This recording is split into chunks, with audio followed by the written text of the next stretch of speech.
بسم اللہ الرحمن الرحیم۔ السلام علیکم ورحمۃ اللہ وبرکاتہ۔ عابد راضی چینل کی طرف سے آج میں آپ دوستوں کو مصیبت کے حل کی دعا بتاؤں گا۔ اس سے پہلے میں اپنے دوستوں سے ریکویسٹ کروں گا کہ ایک علاقے میں پانی کی کمی ہے گاؤں میں، وہاں پر میں ہینڈ پمپ لگا رہا ہوں۔ اگر آپ دوست اس میں تعاون کرنا چاہیں، اپنا صدقہ خیرات دینا چاہیں تو یہ میرا واٹس اپ نمبر ہے، ایزی پیسہ اور جائز کیش اسی پر موجود ہے، آپ دوست دے سکتے ہیں۔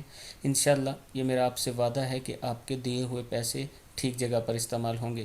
اس سے پہلے آپ دوستوں کے تعاون کی وجہ سے 3 مساجد کا کام چل رہا ہے۔ انشاءاللہ ایک بیوہ عورت کا گھر کا کام بھی شروع کر دیا ہے ہم نے، تھوڑے دنوں میں اس کی ویڈیو بھی میں آپ دوستوں کے ساتھ شیئر کر دوں گا۔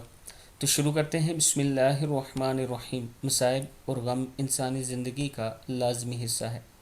اگر مصیبت کے وقت اللہ کی رحمت شامل حال ہو جائے تو مصیبت بہت جلد ختم ہو جاتی ہے۔ اس مقصد کے لیے اس دعا کا ورد انتہائی ضروری ہے۔ لہٰذا اگر کسی شخص پر اچانک کوئی مصیبت آ جائے اور اسے خلاصی کا کوئی راستہ نظر نہ آتا ہو تو مصیبت زدہ کو چاہیے کہ وہ نماز تہجد ادا کرے اور اس کے بعد اس دعا کو 313 مرتبہ 21 یوم یعنی 21 دنوں تک پڑھے۔ انشاءاللہ مصیبت سے نجات حاصل ہوگی۔ دعا کیا ہے؟ بسم اللہ الرحمن الرحیم۔ لا ملجأ ولا منجأ من اللہ الا الیہ، لا ملجأ ولا منجأ من اللہ الا الیہ، صدق اللہ العظیم۔ یہ ایک مجرب عمل ہے۔ میں اپنے دوستوں سے گزارش کروں گا کہ اس ویڈیو کو آپ دوستوں نے آگے ضرور شیئر کرنا ہے۔ السلام علیکم ورحمۃ اللہ وبرکاتہ۔